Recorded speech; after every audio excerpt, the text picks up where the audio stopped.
Hi, I just made a video about what to look for in a partner if you want a decent relationship, and I'll link it up above. I don't remember what site it goes up on. And that is to look for someone whose childhood was emotionally stable, where they were not neglected or abandoned or ignored or witnessed a lot of fighting and hostility. A childhood in which they felt safe, emotionally safe and loved, even if they were poor, even if the parents divorced, it was stable and they felt loved. That's so important. And many people are walking around that didn't have that and they make horrible partners.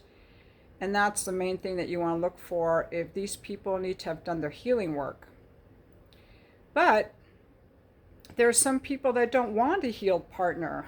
They don't want someone who's healed or who's stable because to them it's boring.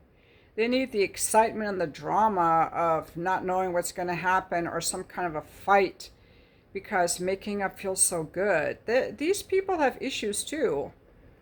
I actually knew someone like that years ago. She was always having fights with her husband. They were both actually quite educated people with PhDs, and they would fight often. They would yell and fight, and it was not a good relationship.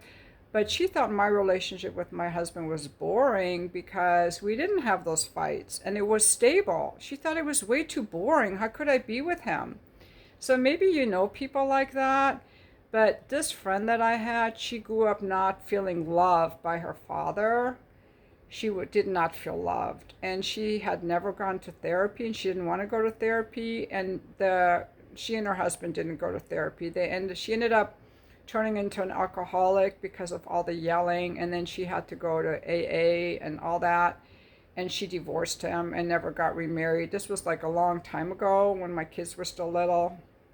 I don't think she's ever gotten remarried. But she wanted that drama. She needed it. And so there are people like that don't want stable relationships. They don't really want to get along. They need they need the drama. It kind of reminds me of people who want to be like choked during sex. They need that, or people who cut themselves because they feel nothing and the cutting makes them feel something. I don't really understand it. It's just bizarre to me. But people can form the kind of relationships they want. Here on my channel, I think I usually get people who want healthy relating, authentic relating, fulfilling relating. And so that's why I think that's an easy thing to look for, people who've done their healing if they had any childhood trauma. But many people don't want a healed person. Many people want an unhealed person. They want the drama and the toxicity and the strife. So, you know, they can choose that. People are just so interesting.